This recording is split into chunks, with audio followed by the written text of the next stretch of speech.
Hello and welcome to California Buland Avaz. Today we're going to be talking about why Indian farmers are protesting in what's being called the world's largest ever peaceful protest. This video is going to explain the new farm bills passed by the Indian government in September of 2020 and why Indian farmers are so upset about them. So without further ado, let's get into it. First things first, you need to understand the MSP or minimum support price, which many farmers depend on to keep making ends meet. It's basically a minimum set government price that is guaranteed to farmers for around 22 or 23 different types of crops. To help you better understand this, let me give you an example. Let's say you are manufacturing bicycles. Maybe it takes $100 to manufacture one bicycle and transport it to the store with all costs included. Now you want to sell it. Naturally, in order to make a profit, you need to sell it at a price above $100, right? You need to make some amount of profit in order for your business to actually survive. So MSP is sort of the same idea. It's a set minimum price that's guaranteed to farmers that covers the cost of producing the crops and also allows them to make a sufficient amount of profit. And this prevents them from going into debt. However, some farmers have not been able to survive off of the current MSP. Many people have argued that the price is too low, and although it allows farmers to cover their basic necessities, it does not allow them to afford other things such as education fees for their children and medical bills. One solution to this would be MSP reform, which many people have pushed for. Instead of doing this, however, through these new farm bills, the government is essentially doing away with the MSP altogether. The farmers are arguing that taking away the MSP completely will be detrimental, as has already been proven in the state of Bihar.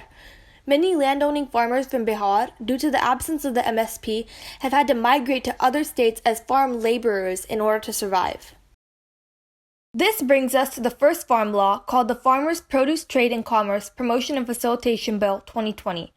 So this first farm law gets rid of mandis, which are essentially state-run farmers markets. These mandis have set minimum prices that people must pay the farmers for their goods, or MSP like we already discussed. Getting rid of the mandis will get rid of MSP too. Now, instead of having the state as a middleman, the farmers have to sell directly to buyers, generally corporations and wholesalers, through contracts. Theoretically, this law allows farmers to trade with whoever they want without a trading fee levied on them and set their own prices for their goods. It also encourages interstate trading and making electronic trading the new norm. That all sounds good, right? Especially to people living in Western nations. But India isn't a Western nation, and for Indian farmers, there are a number of issues with this law. First is the shift to electronic trading, which could pose an issue to those living in poverty or to those who are illiterate. This requires one to have access to technology and know how to use it in order to sell their goods. And this might be quite an unrealistic demand because keep in mind, 80% of Indian farmers are living in rural areas and are either in poverty or near it. And not to mention the internet issue, since many rural areas of India still lack reliable internet service. In addition, interstate trading is promoted by this law, but most small-scale farmers cannot afford the transportation and storage costs associated with taking their crops to the neighboring state, which can often be hundreds of kilometers away. For those who do have access to vehicles, diesel and petroleum prices are currently the highest they've ever been in Indian history, making transportation quite difficult. And last, there's no minimum price that corporations have to give to farmers. If a farmer doesn't agree to selling his goods for the price put forth by the buyer, that entity can choose not to buy from the farmer and go buy from someone else who agrees to sell their goods for a cheaper price. Or, due to this possibility, the farmer will agree to selling their goods for a lower price in order to actually sell their crop, which will decrease the amount of income they receive. And this will be detrimental to those who are already living in poverty. This next farm law is called the Farmers' Empowerment and Protection Agreement on Price Assurance and Farm Services Act 2020. It calls for a shift to contract trading and lays down guidelines about how disputes between farmers and buyers should be settled.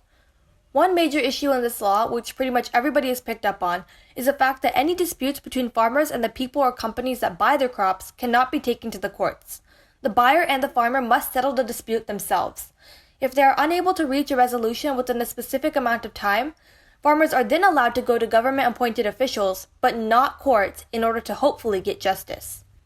So the question arises, how can this law be beneficial to farmers, or even fair, if there's no neutral party in the middle of the small-scale farmer and oftentimes powerful buyer?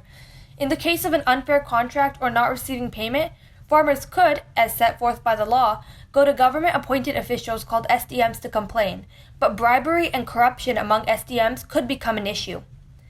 This law essentially gives corporations and people with money more power, and critics have called the bill corporation-friendly.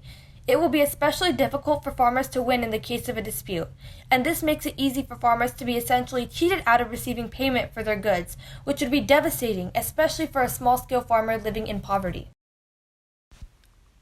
This third law is called the Essential Commodities Amendment Act 2020. It basically reshapes the guidelines about which crops are essential commodities and which ones are not. Why is this important? Well, crops that are essential commodities cannot be hoarded. There's a specific amount that any one person or corporation can legally hold at any given point, since these crops are considered, essential. Some crops have been taken off this list due to the new law. They include grains, pulses, potatoes, onions, and oils, all of which in a typical Indian diet are essentials. With this bill, you can legally keep as much of these crops as you'd like to, except, as the bill says, under extraordinary circumstances, including war and famine. Corporations can stock up and sell the crops whenever there's a shortage, and they can even wait and keep the crop in storage until the market price is doubled. That means that consumers would have to pay twice as much for those goods. I'm sure you can already see the problem with this, but I'll explain anyways. When there's a shortage of goods, and this can be due to weather conditions, pests, and many other things, prices of crops naturally go up.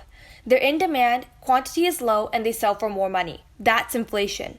But now, corporations can hold all of these crops in their warehouses for as long as they'd like. If they buy up all of the goods, an artificial shortage of crops could occur, and due to the demand, prices would go up. The population of India living in poverty would likely have a harder time affording these goods. And what does this all lead to? Farmers are saying more debt. The common man suffers quite badly. It doesn't matter if you're a farmer or not, but if you live in poverty or near it, depend on agriculture to sustain you, or simply eat food, you, living in India, will be affected. And this is why farmers and others are protesting on the streets of Delhi. Here we've reached the end of our video. We sincerely hope that you've learned something new from it and that you'll use what you've learned to spread awareness and educate others. Stay tuned for our next videos in which we'll go over what's going on at the protest sites, how you can help, and attempt to answer the big question, why should you care? Thank you.